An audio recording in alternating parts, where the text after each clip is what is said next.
আসসালামু আলাইকুম। আমি সৌরভ চন্দ্র বড়ুয়া, কৃষি তথ্য সার্ভিস, চট্টগ্রাম অঞ্চল। আমরা এসেছি ফেনী জেলার সোনাগাজী উপজেলার চরচান্দিয়া ব্লকের একজন সফল চাষির সফলতার গল্প নিয়ে আপনাদের কাছে হাজির হয়েছি। চলুন আমরা জেনে আসি একজন সফল চাষি কিভাবে সেই তার দারিদ্রতা কেটে বর্তমান অবস্থায় পৌঁছেছেন। তো চলুন।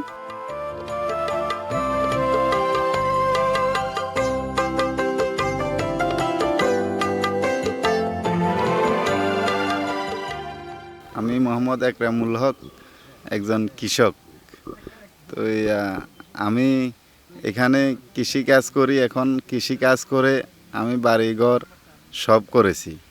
মানে এখন আমি একসময় হত গরিব ছিলাম, টাকা পয়সা ছিল না, কিন্তু সাধারণ সামান্য কিছুটা চাষবাস করে কোনো মধ্যে খাইতাম চলতাম। তারপরেও লোন টোন নিয়ে আমি একবার বিদেশও গেছিলাম। বিদেশ যাই 6 মাস ছিলাম বিদেশে। মানে বিদেশে যে পরিশ্রম, যে কঠিন একটা আছে, মানে যাওয়ার আগে বুঝলাম না, আর যাওয়ার পরে বুঝতেছি দিন কি বিদেশেও কষ্ট।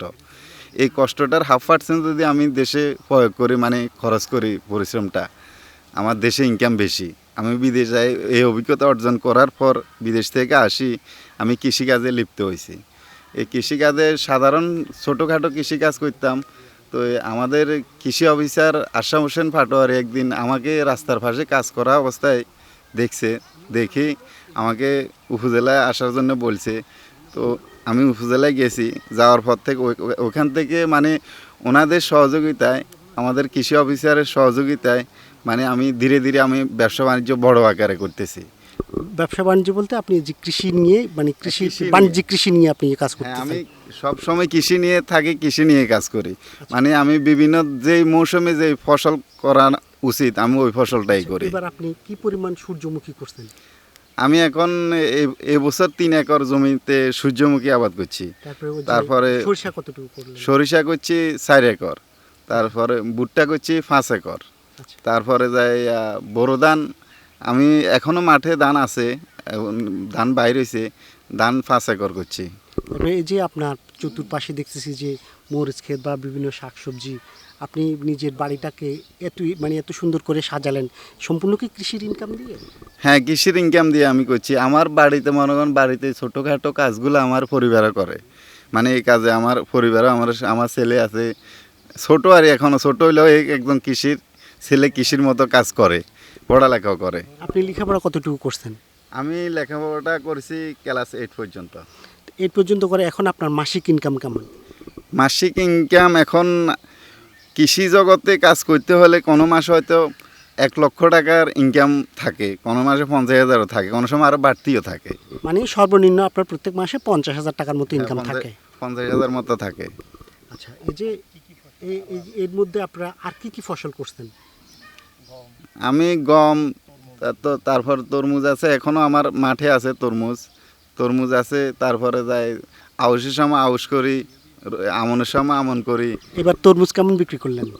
তরমুজ আমি আজকে প্রথম বিক্রি করব, আজকে উঠাইছি। আচ্ছা আচ্ছা। তো এই যে তারপরে দেখলাম যে আমার ব্যবসার জগতে মানে আমার প্রধান লক্ষ্য হচ্ছে ঢেঁড়স। আমরা ঢেঁড়স চাষটা একটু বেশি করি, ঢেঁড়সে প্রফিটটা বেশি। ঢেঁড়সের মতো আর প্রফিট কোনো ফসলে হয় না। মানে অল্প সময় ভালো লাভ পান। এবার ঢেঁড়স কীরকম বিক্রি করলেন? ঢেঁড়স এবছর বৃষ্টির কারণে একটু সমস্যা হয়েছে, তারপরও এত লস হবে না। ঢেঁড়স মনে করেন আমার যদি 1 একর জমিতে যদি 1 লক্ষ টাকা চালান খরচ পড়ে, কিন্তু 1 লক্ষ টাকা 1 সপ্তাহের ইনকাম, 1 সপ্তাহে 1 লক্ষ টাকা উঠে চলে আসে। আচ্ছা আচ্ছা। তো এই যে তরমুজ কেমন বিক্রি করলেন এবার? তরমুজও মোটামুটি হয়েছে, খারাপ হয় না, ভালো হয়েছে। মানে সব কিছু মিলাই মোটামুটি আপনি যথেষ্ট, আপনি মানে আগের তুলনায় অনেক সুখে আছেন? হ্যাঁ, অনেক সুখে আছে।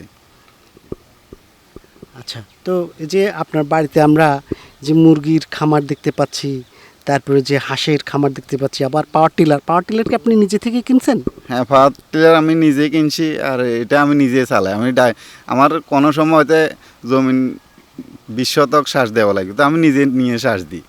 আচ্ছা, আপনার মানে অতিরিক্ত ড্রাইভার বা লেবারের তেমন একটা ইয়ে হয় না, মানে বিশেষ করে যন্ত্রের চালানোর ক্ষেত্রে? হ্যাঁ, যন্ত্রের আমার ড্রাইভার লাগে না। আর ধান কাটার সময় আমার কৃষি অফিস থেকে দিছে, ধান কাটার মেশিন দিছে, আমি ওটা দিয়ে আমি নিজে ধান কাটি।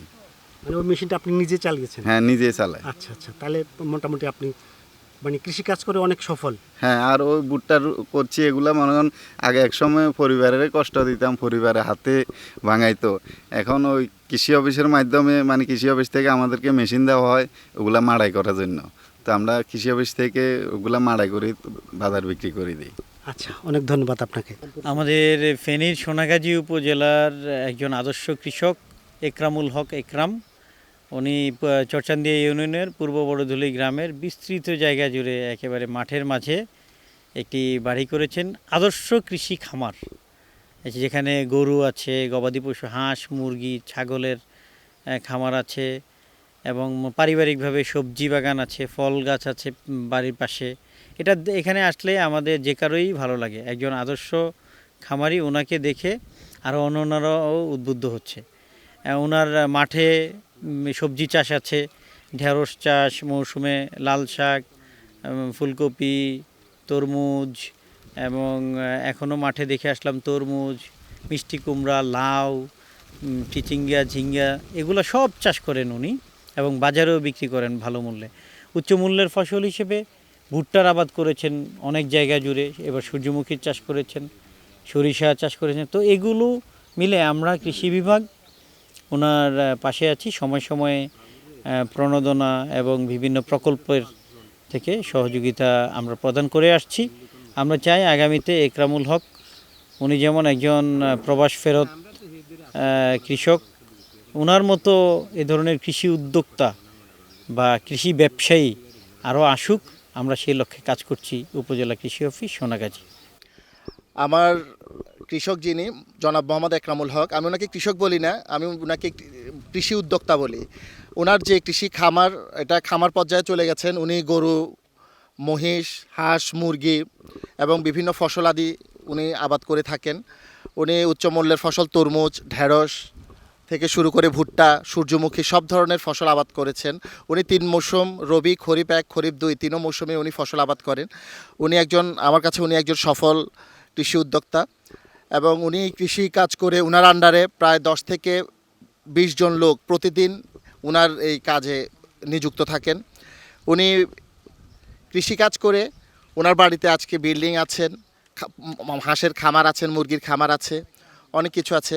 তো আমি ওনাকে একজন সফল কৃষি উদ্যোক্তা হিসেবে বিবেচনা করছি। ধন্যবাদ।